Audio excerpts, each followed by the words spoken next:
예수님께서 오늘 이제 본문에 보면 두 가지 질문을 하십니다. 사람들이 인자를 누구라고 하느냐 하는 질문하고, 그런데 너희는 나를 누구라 하느냐 하는 물음입니다. 근데 이 질문은 우리가 끊임없이 물어야 할 그 예수님의 정체성이 아니고 우리의 정체성에 관한 얘기입니다. 지금 예수님께서 내 정체성이 뭔지 이렇게 물으시는 게 아니고, 너는 나를 누구라고 생각하느냐, 거기에 있습니다. 다시 말씀드려서 이거는 우리의 신앙 고백입니다. 너희는 나를 누구라 하느냐. 그래, 세상 사람들은 나를 선지자라고 하는데 너희는 나를 누구라 하느냐. 그때 이제 베드로가 대답을 합니다. 16절입니다. 시몬 베드로가 주는 그리스도시요 살아계신 하나님의 아들이시니이다. 예수님께서 지금 가장 직접적이고 가장 중요한 핵심을 묻고 계십니다. 나는 나 자신을 인자라고 한다. 그래, 바로 올 메시아가 내 자신이다 하는 말씀입니다. 하지만 세상 사람들은 나를 그냥 선지자라고 하는데, 그런데 너희는 나를 누구라고 하느냐? 너는 어떻게 생각하느냐? 베드로의 대답은 주는 그리스도시요 살아계신 하나님의 아들이시니이다 라는 고백입니다. 두 가지 대답을 하죠. 첫 번째는 주는 그리스도십니다. 당신은 나의 주인이시고 당신은 그리스도, 즉 기름 부음을 받은 메시아입니다. 나의 구원자입니다 라는 고백입니다. 두 번째는 당신은 살아계신 하나님의 아들이십니다. 하나님의 아들인 곧 당신은 하나님이십니다 라는 말입니다. 이 말은 여기에는 수많은 죽은 신들이 있지만 당신은 살아계십니다. 당신은 하나님이십니다. 여러분은 그 질문을 여러분에게 하신다면 뭐라고 대답을 하시겠습니까? 여러분은 예수님을 누구라고 말씀하시겠습니까? 세상 사람들은 뭐라고 하건 그거 별로 중요하지 않습니다. 모르는데 그 사람들 의견은 아무것도 중요하지 않습니다. 여러분의 고백을 듣고 싶습니다. 말로 하는 건 그렇게 어렵지 않죠. 말로 예수님은 왕 중의 왕이십니다. 하나님이십니다. 하나님의 아들이십니다. 그런 거 어렵지 않지만 내 삶 속에서, 내 인생 속에서 예수님은 나에게 어떤 존재인가? 주일날 한번 가서 듣는 사람 얘기인가?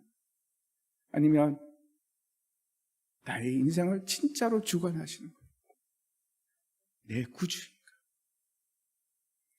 저도 이제 이 질문을 제 자신에게 다시 던져보았습니다. 너는 나를 누구라 하느냐? 저는 솔직하게 예수님은 나의 삶의 모든 것입니다. 예수님은 내 삶의 주인이고 내 생명이고, 저는 그렇게 고백하고 싶습니다. 물론 저도 굉장히 세상적이고 불순종할 때도 많고 내 마음대로 행할 때도 많고 내가 주인으로 살아갈 때도 있고 그럴 때가 참 많습니다. 하지만 분명한 사실은 예수님이 없이는 저는 못 살아요.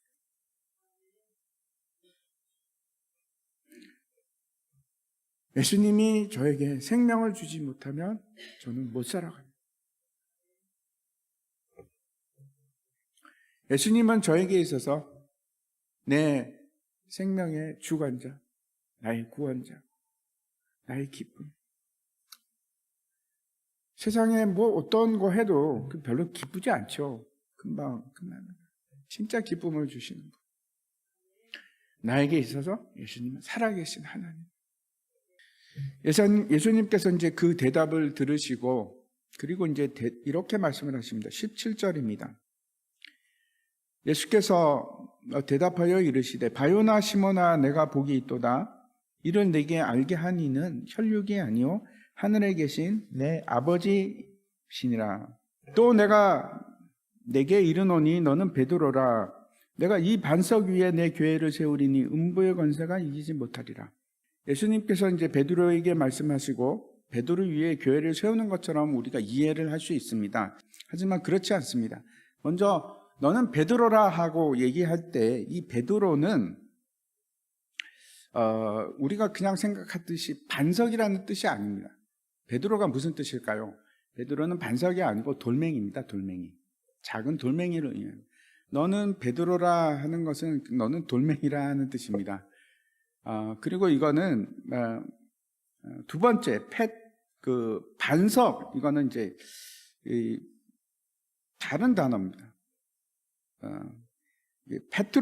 베드로는 남성형인데 이 헬라어는 남성과 여성과 중성 구분이 아주 명확합니다. 같이 혼용해서 쓰지 않습니다. 하지만 이 반석이라고 할 때 이 반석은 남성형이 아니고 여성형입니다. 그래서 다릅니다. 그래서 너는 베드로라 할 때 베드로와 이 반석 할 때 반석이 같은 것이 될 수가 없습니다. 베드로 자신도 그걸 인정하지 않았습니다. 베드로 전서에 보면은 자신을 이제 5장에 보면 베드로 전서 5장에 보면 자신을 그냥 장로 중에 하나라고 합니다. 자기가 높다고 얘기하지 않습니다.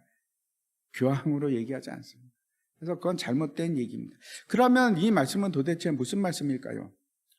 이런 겁니다. 너는 돌멩이일 뿐이나 네가 한 이 신앙 고백은 반석과 같아서 이 고백이 교회의 기초가 될 것이다. 내가 이 고백 위에 교회를 세울 것이다 하는 말씀입니다. 너희는 사도들과 선지자들의 터 위에 세우심을 입은 자라. 그리스도 예수께서 친히 모퉁이 돌이 되셨느니라. 주는 그리스도시요 살아계신 하나님의 아들이시니이다 라는 이 신앙의 고백이 모든 교회의 기초가 됩니다. 그리고 이 교회의 머릿돌은 누굽니까? 예수 그리스도. 교황도 아니고 목사도 아니고 누구도 아니고 사도도 아니고 예수 그리스도가 교회의 머리가 되십니다. 또 내가 내게 이르노니 너는 베드로라. 내가 이 반석 위에 내 교회를 세우리니 음부의 권세가 이기지 못하리라. 교회는 누가 세우는가? 주님이 세우십니다. 예수님께서 세우십니다. 사람이 세우는 것이 아닙니다. 목사님이 개척해서 교회가 생기는 것이 아니고 예수님께서 직접 세우십니다. 소망교회도 마찬가지입니다. 예수님께서 세우신 교회입니다. 교회는 뭔가? 에클레시아는 밖으로부터 부름을 받은 성도들의 모임, 그걸 에클레시아, 교회라고 합니다. 밖으로부터 부름을 받았다는 것은 어떤 뜻인가 하면 세상 안에 우리가 존재하지만 세상 밖으로 부름을 받은 사람들입니다. 세상 안에 존재하지만 세상과 다른 사람들. 그게 교회입니다. 예수님께서 그의 교회를 세우시는데 우리를 사용하십니다. 우리를 통해서 교회를 세우시는 겁니다. 그 교회가 예수님의 교회가 되게끔 하시는 거예요. 우리의 교회가 아니고 예수님의 교회입니다. 그래서 얼마나 이게 감사한지 모릅니다. 이게 얼마나 은혜가 되는지 모릅니다. 우리의 교회라면 흔들릴 수 있죠. 무너질 수 있습니다. 불안할 수 있고 미래를 장담하지 못할 수도 있습니다. 네. 주님의 교회라면 괜찮습니다. 왜? 주님이 책임지실 거니까. 주님께서 인도하실 거니까. 주님께서 이끄실 거고 주님께서 보호하실 거고. 주님의 교회라서. 두 번째 뭐라고 말씀하시는가 하면 음부의 권세가 이기지 못하리라 이렇게 말씀을 합니다. 교회는 절대로 지지 않습니다. 승리합니다. 오순절날 말가의 다락방에서 처음 시작된 이후, 교회가 시작된 이후 사실 우리가 눈에 보이는 많은 교회들이 사라졌습니다. 터키에 가면 7개 다 자치밖에 없죠. 아무것도 없습니다. 그렇지만 무너지기도 하고 사라지는 것처럼 보이지만 예수 그리스도의 교회는 단 한 번도 후퇴한 적도 없고 줄어든 적도 없습니다. 늘 교회는 다시 태어나고 다시 자라고 지금도 그렇습니다. 우리가 교회입니다. 그리고 우리는 실패하지 않습니다. 절대로 우리를 음부의 권세가 이길 수가 없어요. 우리가 교회라서. 내가 천국 열쇠를 내게 주리니 내가 땅에서 무엇이든지 매면 하늘에서도 매일 것이요 내가 땅에서 무엇이든지 풀면 하늘에서도 풀리리라 하시고 여기서 내게 주리니라고 할 때 이 내게가 누굴까요? 도대체 누굴까요?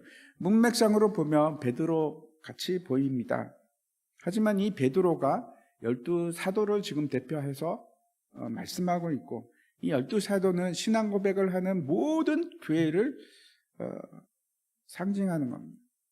여러분, 교회는 우리가 생각하는 것보다 훨씬 크고 훨씬 강하고 놀라운 권세를 가지고 있는데, 땅에서 매면 하늘에서도 매이고 땅에서도 풀면 하늘에서도 풀리는 거예요. 이거는 교회가 하늘과 동기화가 되어서, 제가 이제 우리 사역자하고도 얘기할 때도 그랬는데, 싱크가 되어서 마치 우리가 클라우드를 사용하는 것처럼 똑같이 움직이는 거예요. 이게 무슨 말씀입니까? 교회에 하나님의 뜻이 계속 부어지고 있고, 교회의 뜻이 곧 하나님의 뜻이고. 왜 그렇습니까? 교회의 머리가 예수님이라서, 예수님이 지시하시고 그 지시를 받은 교회는 그 머리의 뜻을 가지고 행동하고, 이게 교회입니다. 교회는 그의 몸이기 때문에 그렇습니다. 예수께서 나와 말씀하여 이르시되 하늘과 땅의 모든 권세를 내게 주셨으니 그러므로 너희는 가서 모든 민족을 제자로 삼아 아버지와 아들과 성령의 이름으로 세례를 베풀고 내가 너희에게 분부한 모든 것을 가르쳐 지키게 하라. 볼지어다 내가 세상 끝날까지 너희와 항상 함께 있으리라 하시니라. 하나님께서 하늘과 땅의 모든 권세를 누구에게 주셨습니까? 예수님께 주셨습니다. 근데 그 예수님께서 그 하늘과 땅의 권세를 누구에게 주십니까? 교회에게, 우리들에게, 교회에게 주셨습니다. 그래서 제가 이제 말씀을 마치려고 합니다. 교회는 어떤 곳인가 하면, 교회는 예수 그리스도를 주로 메시아로 고백하는 성도들을 모임인데, 하나님께서 다 부르셨습니다. 우리가 뭐 부른 것 같지만 우리가 부른 게 아니고 하나님께서 다 부르시고 모으시고, 그리고 그 교회에 권세를 주시는 겁니다. 이 땅에서 예수 그리스도의 권세로 우리가 뭘 하게 됩니까? 세상을 구원하는 역할을. 교회가 너무나 큰 하나님 나라, 눈에 보이지 않는 실체, 그게 교회입니다. 그래서 교회는 우리가 생각하는 것보다 훨씬 강하고 능력이 있고 무너지지 않고, 예수님의 교회라서 그렇습니다. 견고합니다. 사망의 권세를 이기는 강한 힘이 있습니다. 그래서 기뻐하십시오. 저와 여러분이 다 교회라서 그렇습니다.